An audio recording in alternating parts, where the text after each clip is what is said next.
சட்னி செய்யலாம் வாங்க. கொத்தமல்லி சட்னி செய்கிறதுக்கு எண்ணெயை ஊற்றிக்கிங்க.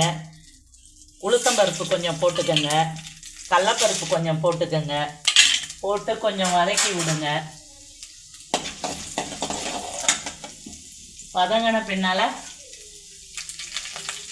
பச்சை மிளகாய் போட்டுக்கோங்க, வெங்காயம் போட்டுக்கோங்க.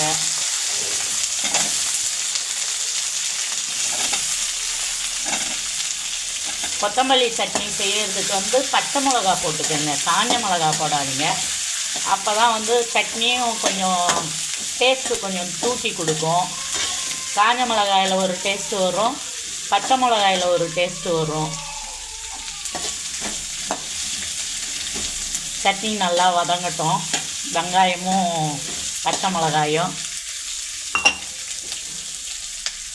கொஞ்சம் உப்பு போட்டுக்கோங்க.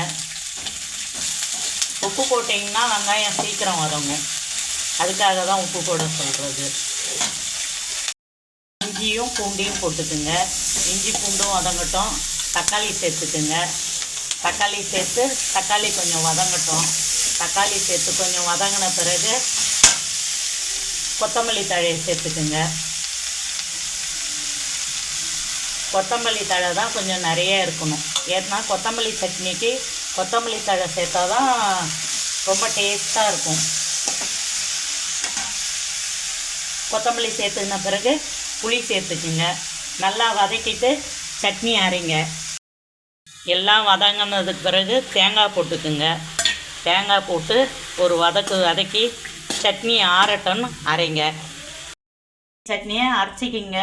அரைச்சி பெருங்காயத்தூள் போட்டு கருவேப்பிலை போட்டு தாளிப்பு போட்டுக்குங்க. கொத்தமல்லி சட்னி வச்சு இட்லியோட சாப்பிடுங்க. சேர்த்து 4 இட்லி சாப்பிடுவீங்க. சூப்பராக இருக்கும் டேஸ்ட்டெல்லாம்.